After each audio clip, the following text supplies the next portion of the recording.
Michael Russnow got $50, 50 for that last correct answer. So obviously he's in first place in this, our final countdown round. And you have a total of $330, which means you only have to come up with 3 answers to win the game, as you well know. This is your 3rd time around. Karen, you're in 2nd place with $235. 4 answers for you will do the trick. Dean, in 3rd place with $205. You need 5 answers. And remember now, you may give 1, 2, or all 3 of the answers once you buzz in, but please wait for me to declare you correct before you proceed. Good luck to all 3. Michael, you could do it on the first one. It's on history. During the 4 terms of Franklin D. Roosevelt, only 3 men served as his vice presidents. Name them. Michael. Henry Wallace. That is right. You may continue. Harry Truman. That is right. If you get 1 more, you've won. John Nance Garner. You've won the game. And that's it.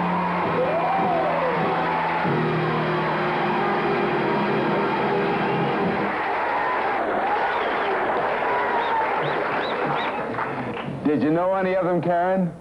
I did too. Did you know any of them, Dean? You know, Mike, I didn't think you were going to get the 3rd one. You know why? Because you started right in the middle. In other words, Henry A. Wallace was his vice president in his 3rd term. And Garner was the vice president in the first 2 terms. And I thought, well, he wouldn't know Garner. But, boy, you did it again. Kind of weird that way. He certainly did. Karen, we thank you very much for playing. And, Dean, you as well. The 2 of you had a tight battle there for 2nd place all the way along the line. But we thank you both for being on our show. And, Dean, good luck to you in your acting career now. All right? Karen, take good care of those kids down there in Newport Beach, isn't it? And thank you very much for playing the game. Karen, you got $235, and Dean, you have $205. And Jack Clark, what else do we have for these 2 fine people? Well, for each of them, Tom, we have a Hamilton Beach 14-speed blend and serve blender with 2 versatile containers. A new idea in blenders. Always reach for Hamilton Beach. Okay, all right.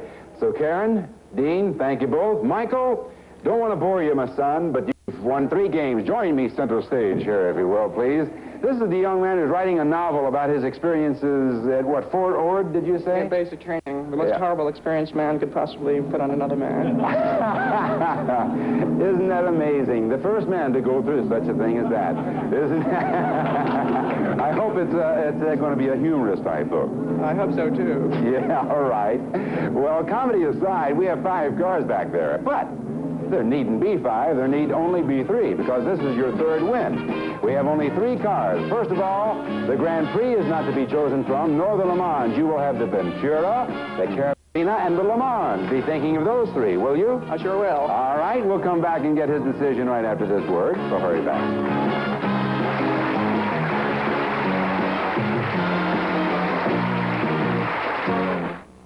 Is Ultraband 5000. The 21%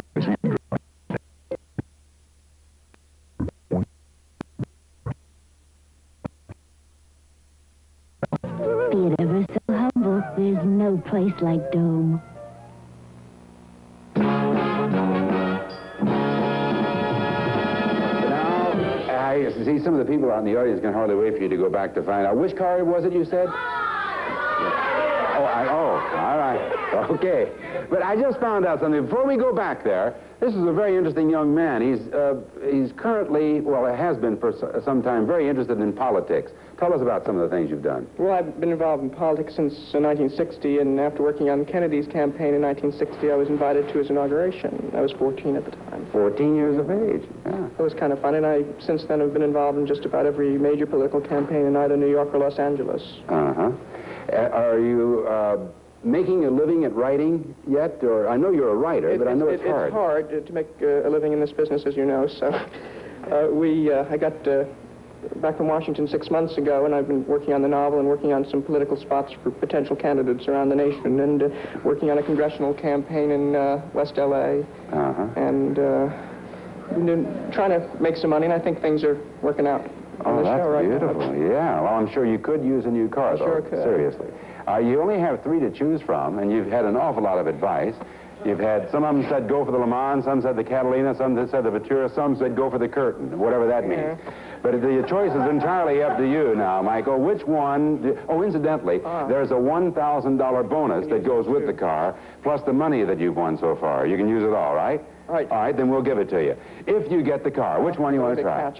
I'll take the Catalina. The Catalina? Here we go. All right, let's find out. Michael Davis picked the full-size Catalina wide-track Pontiac. Beautiful design, luxurious interior, smooth riding, and built to last. All at a sensible price. It's Pontiac, a cut above. Well, now, Michael, I don't know if it means anything. It does. But, no, what I was going to say was, you have on a blue suit today, and you picked out a blue car, but your eyes aren't blue. No, they're green. I don't know. Well, anyway, you got on a blue tie, and so maybe it all means something. Let's turn it on and see if this is a blue Tuesday for you or not. Oh, it is a blue Tuesday. This is the one out of 3, and he didn't get it. Oh, Jack, which one was it? It was right in the middle, right over here. Oh.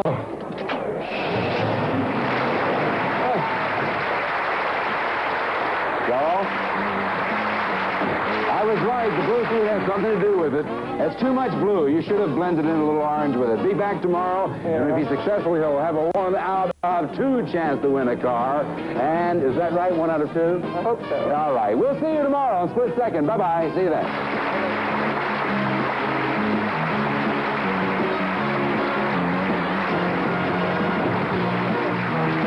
Partial question research provided by the 25-volume Funk & Wagner's new encyclopedia from the world-renowned publishers of great reference works. The car that started today and the cars that were blacked out were all selected entirely at random just prior to the beginning of today's program.